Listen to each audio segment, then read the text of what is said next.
कल खाना मैन्युफैक्चरिंग की आप कल पे कमीशन के लिए जो शर्तें तय होनी है उनके विषय में मीटिंग बुलाई गई थी। बहुत ही खुले तौर पर हम लोगों ने सारी चीजें रखी हैं। आप लोगों की बात में भी वो सारी चीजें होंगी, लेकिन हम लोगों ने कहा है कि ये जो कुछ चीजें हैं उनको समझने की आवश्यकता। हालांकि हमने लिखा है कि 1957 में 15वीं लेबर कॉन्फ्रेंस में यह फैसला हुआ था कि डॉक्टर आर्कराइट का फार्मूला लगा करके कितना आदमी कितनी कैलोरी खाएगा, श्रमिक है तो कितना उसको अनाज चाहिए, कितना चावल चाहिए, कितनी उसको शक्ति चाहिए, कितना कपड़ा चाहिए, मकान का किराया कितना चाहिए, ट्रांसपोर्ट में कितना खर्च करेगा, बच्चों की शिक्षा पे कितना खर्चा करेगा। ये मालूम आपको किस जमाने में तय हुआ था? ये 1957 में था। 1957 में उस समय दूसरा पे कमीशन, आज क्या है? आठवां पे कमीशन। कल मैंने उनको कहा कि उस समय जो बातें कही गई थी या जिस पर आप प्राइस इंडेक्स की गणना करते हैं, सीपीआई की, कंज्यूमर प्राइस इंडेक्स की, 1957 में हो सकता है बात सही हो, लेकिन आज के दिन में आपसे कहा जा रहा है हर काम ऑनलाइन होगा। तब कम्युनिकेशन के साधन नहीं थे, तब ये आपका मोबाइल भी नहीं थे। आज कहा जा रहा है कि कर्मयोगी पर आपको ऑनलाइन शिक्षा दी जाएगी कंप्यूटर की और आपको सारा काम ऑनलाइन करना पड़ेगा। इसमें जो डाटा आता है वो फ्री में तो नहीं आता, उसके लिए पैसा खर्च होता है ना। इसका कहीं जिक्र नहीं है डॉक्टर आर्कराइट फार्मूला। क्यों? इसलिए तब ये था ही नहीं। उस समय न फार्मूला न कंप्यूटर था, न उस समय जो है वो मोबाइल थे, न उस समय इतने जीबी डाटा की जरूरत होती थी। हमने कहा अब आप बताइए क्या इसमें इस जो चेंजेज आए हैं वो इनकॉर्पोरेट नहीं होने चाहिए? जो सीपीआई का कैलकुलेशन होता है, आपको जान करके ताज्जुब होगा, उनमें कहा गया है 5 मीटर कपड़ा। आज के जमाने में 5 मीटर कपड़ा कोई सुनता है? हाँ, हम जब पैदा हुए थे तो ननिहाल में 10-11 बच्चे थे, मैं भी उनमें एक शामिल हो जाता था। तो हमारे मामा जाते थे लड़ी पर दराज करके और वो बाजार से 5 मीटर परमटे का कपड़ा पहन के मतलब 5 का पूरा थान खरीद के ले आते थे और सारे बच्चों को सिलवा देते थे। हम लोग भी बैंड बाजा नजर आते। आज के जमाने में किसी बच्चे को आप कह दीजिए ये परमटे कपड़ा पहन लीजिए, वो चाहे आप जितने वो हो, कह देगा कि अच्छा हम पहनेंगे तो हमको तो ब्रांडेड चाहिए। गांव में जो हमारे यहाँ जूते बनते थे, आज की तारीख में सीपीआई की बास्केट में वो है। कोई पहनेगा आज के जमाने?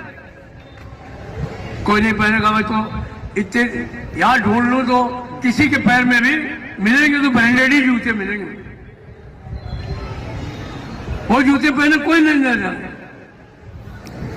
तो आवश्यकता बदली है, खान पान बदला, रहन सहन बदला, पहनावा बदला है।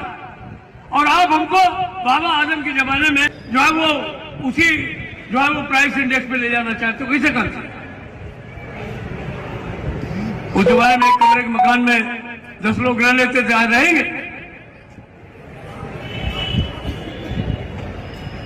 तो ये मिनिमम वेज अगर तय करना है तो नए सिरे से नई सोच के साथ तय करना पड़ेगा। लोग तो समझते हैं पे कमीशन ऐसे ही आ जाता है, नेता लोग मौज करते रहते हैं, इनको क्या है।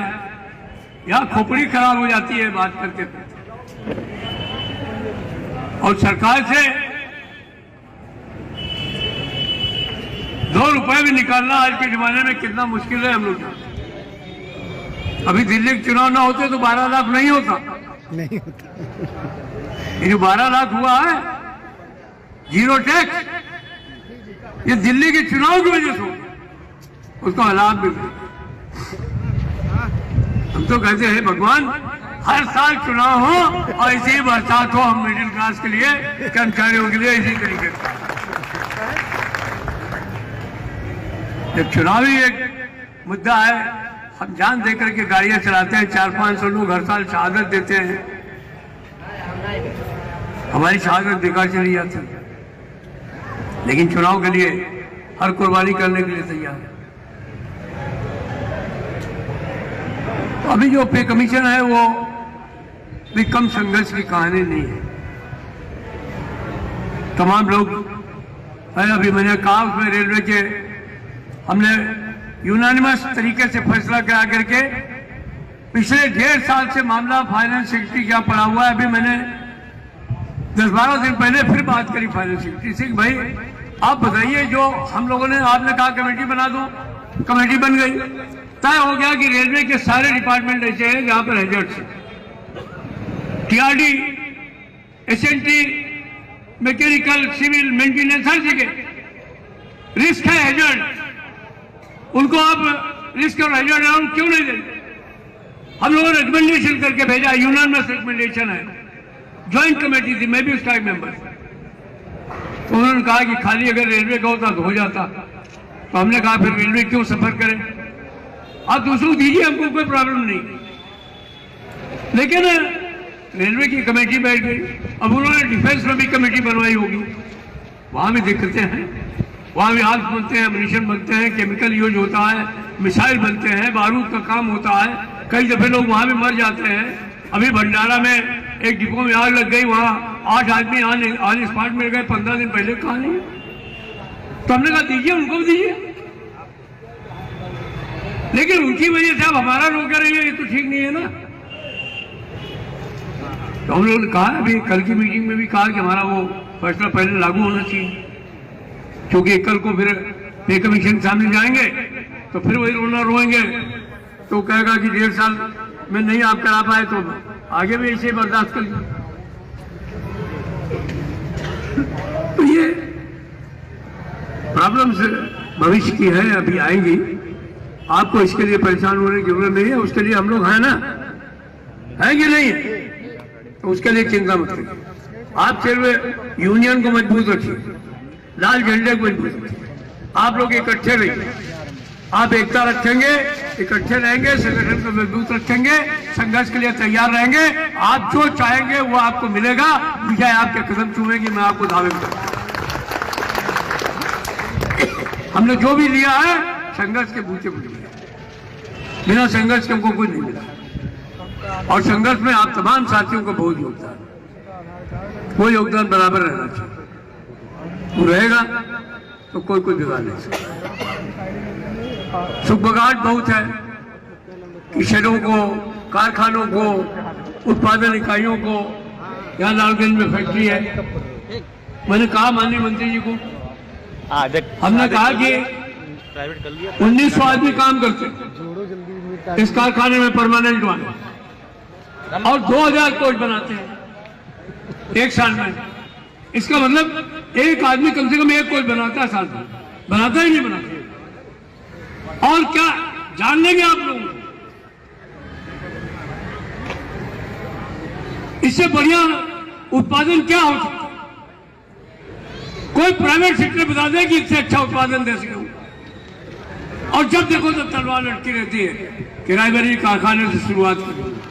हमने कहा भूल जाइए, रायबरेली कारखाने को निजी हाथों में सौंपने वाला विदा हो जाएगा, लेकिन रायबरेली कारखाने को कोई भी आदमी निजी हाथों में सौंप नहीं सकता, इस बात की मैं गारंटी दे। ये संघर्षशील लोगों की जननी है यहाँ की जन्मभूमि, तो इसके साथ ऐसा अत्याचार नहीं हो सकता। तो विचार बदले हैं, माननीय मंत्री जी ने कहा कि नहीं जाए, हमारे पास में टूल्स हैं, मशीन्स हैं, मैन पावर है, हम वहाँ पर अच्छा उत्पादन करेंगे, देश के लिए नहीं करेंगे, विदेश में भी। तो ये बदली हो सकती, लेकिन नीतियाँ कभी कारखानों पे आ जाती हैं, शहरों पे आ जाती हैं, कभी स्टेशनों पे आ जाती हैं, कभी गाड़ियाँ चलाने के नाम पर आ जाती हैं। तो इन सब चीजों से होशियार रहने की आवश्यकता। निजीकरण का कोई प्रयास all India rail federation, northern railway men's union जब तक है तब तक भारतीय रेल पर सफल नहीं होने देंगे। ये हमारा संकल्प है, इसको हम आपके बूते पर पूरा करने का काम है।